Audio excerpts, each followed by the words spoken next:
আসসালামু আলাইকুম। আজকে আমরা নবম দশম শ্রেণীর রসায়ন বইয়ের তৃতীয় অধ্যায় পদার্থের গঠনের একটি সমস্যার সমাধান করব। তো প্রশ্নে একটি পরমাণু গঠন দেওয়া আছে, যার নিউক্লিয়াস হতে বহিঃস্তরের দূরত্ব হচ্ছে আর, অর্থাৎ ব্যাসার্ধ হচ্ছে আর সমান 8.5 × 10⁻⁻10 মিটার, এবং শক্তিস্তর হচ্ছে 4 নম্বর শক্তিস্তর, এবং চতুর্থ শক্তিস্তরে একটি ইলেকট্রন প্রতিনিয়ত ঘূর্ণায়মান অবস্থায় আছে।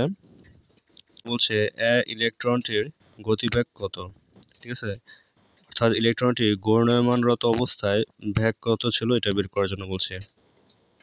তো এক্ষেত্রে প্রথমে আমরা প্রশ্নে উল্লিখিত যে মানগুলি দেওয়া আছে আমরা এই মানগুলি উঠিয়ে নেব।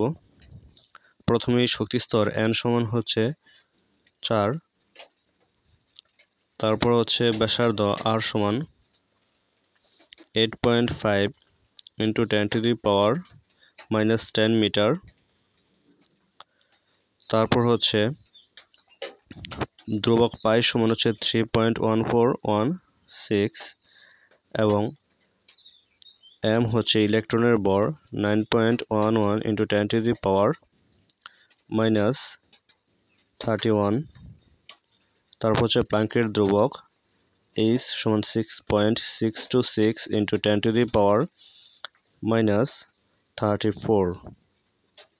তো এখন আমরা হচ্ছে ইলেকট্রনের গতিবেগ বের করব।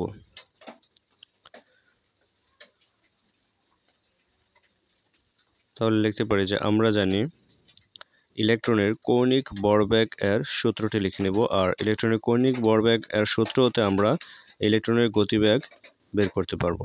তাহলে লিখে নেই ইলেকট্রনের কৌণিক ভরবেগ mvr সমান nh/2π। ভিটা হচ্ছে গতিবেগ, ঠিক আছে। তাহলে আমরা এখান থেকে লিখতে পারি বেগ v সমান nh/2m/r/π। তো এখন আমরা মান বসিয়ে দিব। তো এখানে n হচ্ছে 4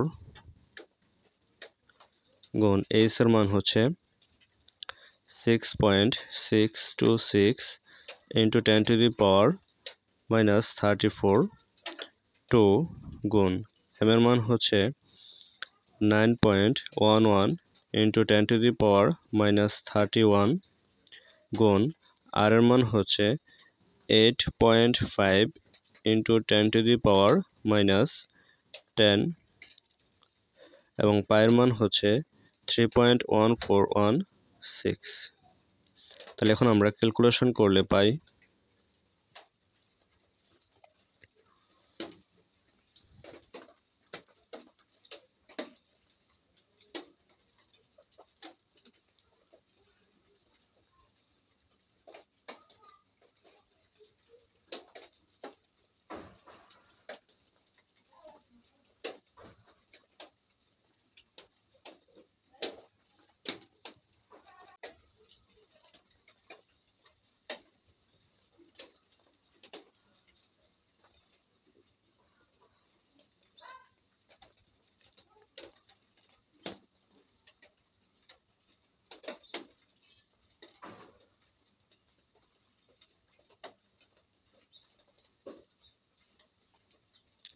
তো ফলাফলটি হচ্ছে 544744.9794।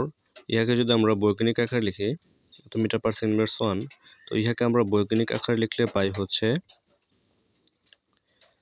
5.447 × 10⁻5 মিটার/সেকেন্ড।